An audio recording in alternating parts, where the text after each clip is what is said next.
Selamat pagi semuanya. Perkenalkan nama saya Yuda Eka Pratama.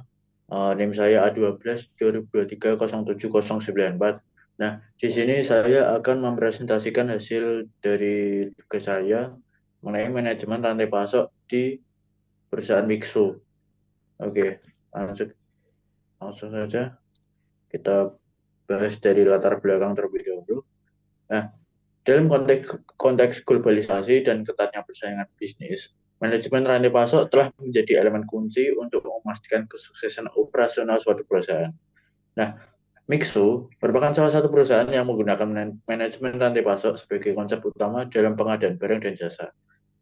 Kualitas dan kuantitas dari pengadaan ini memiliki implikasi langsung pada efisiensi operasional, reputasi perusahaan, dan kepuasan pelanggan. Nah, perkembangan perusahaan Mixo dibilang cukuplah pesat.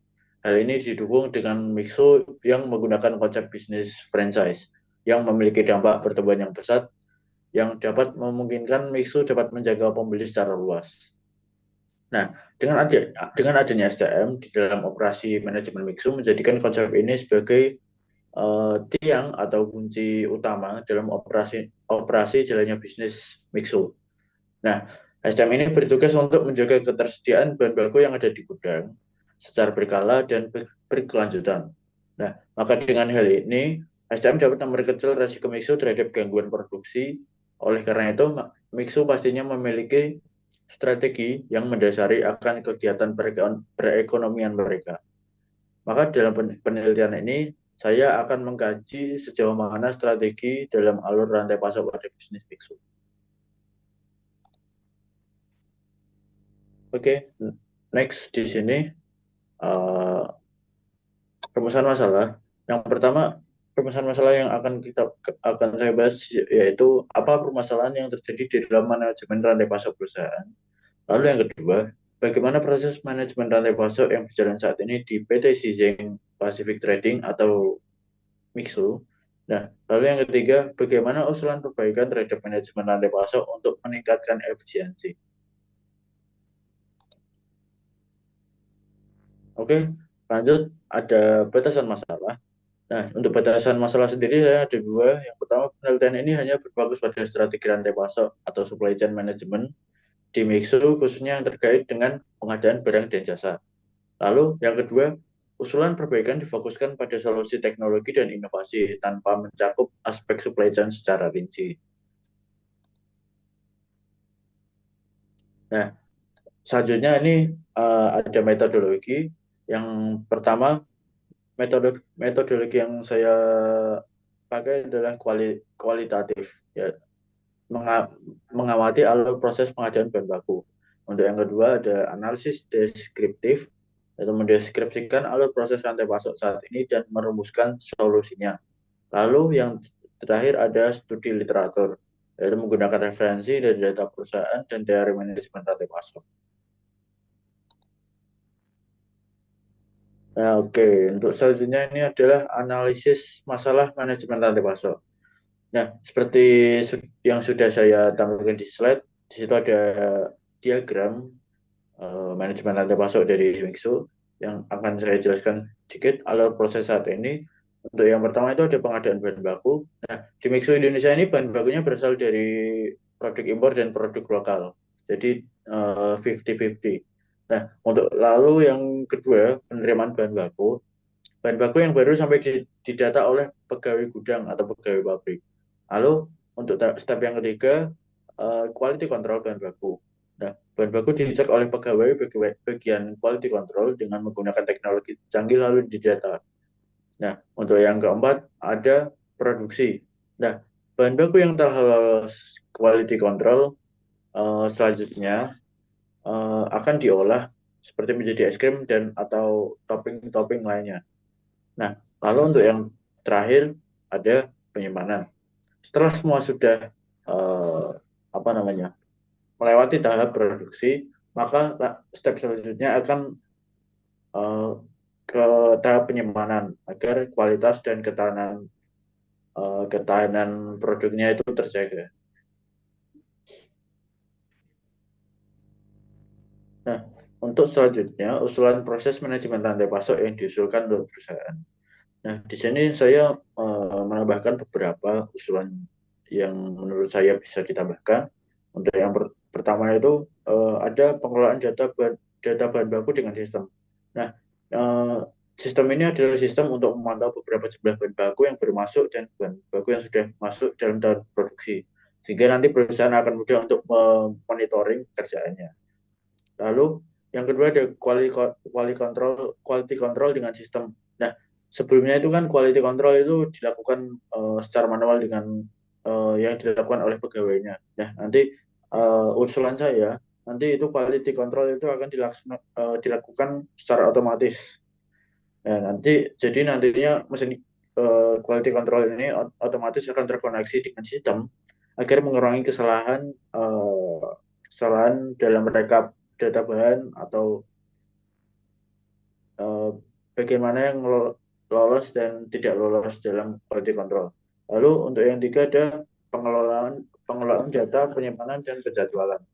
Nah, untuk pada bagian ini, sistem ini bertujuan untuk mengelola data bahan yang sudah diproduksi dan nantinya akan otomatis eh, masuk ke sistem dan lalu tercatat di sistem berapa banyak bahan baku yang sudah jadi dan lalu kapan produk itu harus dipasarkan atau didistribusikan ke gerai-gerai mixo.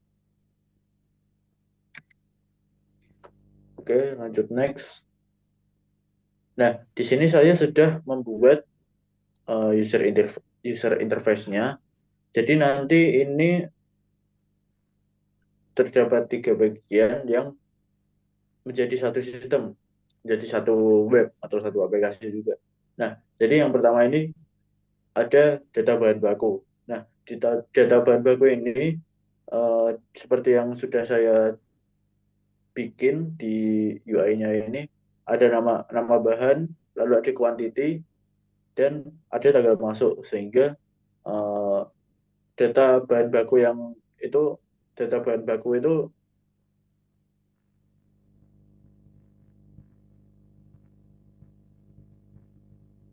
ada datanya gitu.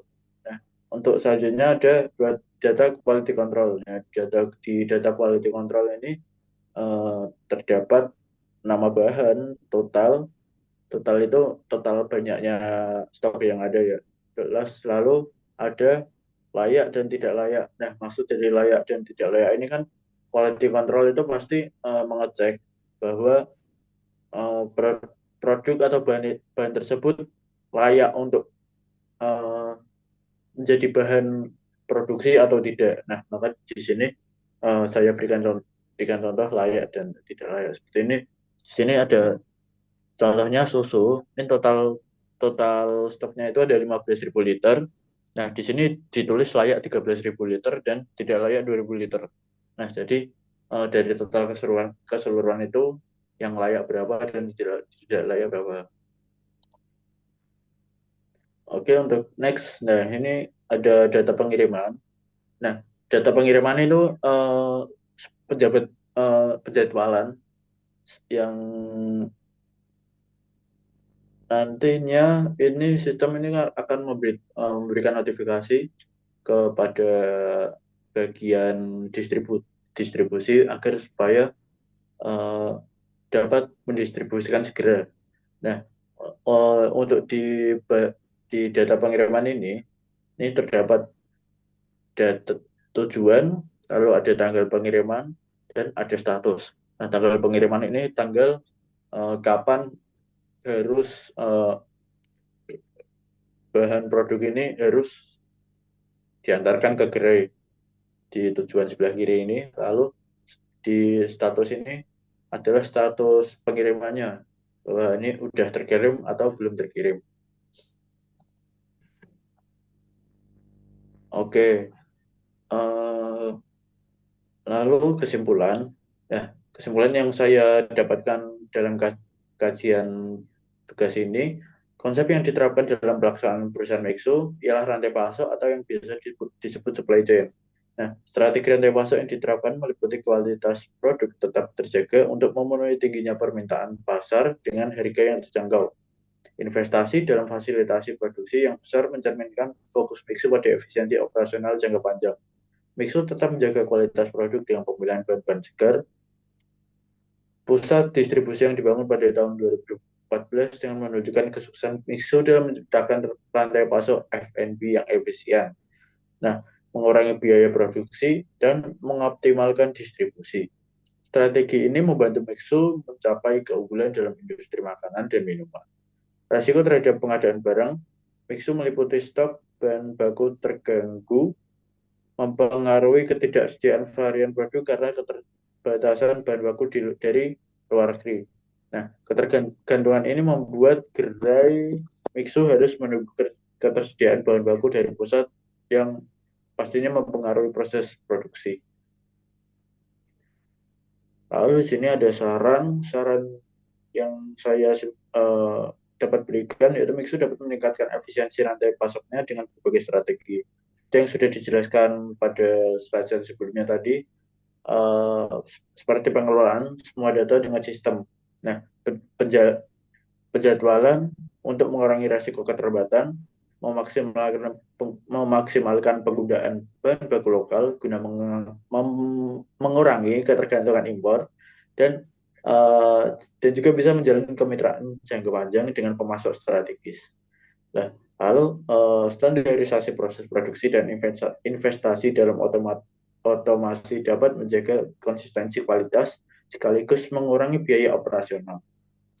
Lalu untuk di sisi distribusi, optimasi rute pengiriman, distribusi dapat mengurangi waktu, biaya, dan logistik. Dapat mengurangi waktu dan biaya logistik. Lalu untuk Mixu juga dapat fokus pada keberlanjutan dengan menggunakan energi terbarukan, kemasan ramah lingkungan, lalu ada efisiensi logistik untuk mengurangi jejak karbon, lalu yang terakhir ada penerapan teknologi digital seperti IoT yang dapat diintegrasikan dengan proses rantai pasok. Nah, mungkin cukup segitu saja presentasi saya. Apabila ada kesalahan dalam perkataan maupun perbuatan, saya mohon maaf. Terima kasih dan selamat pagi.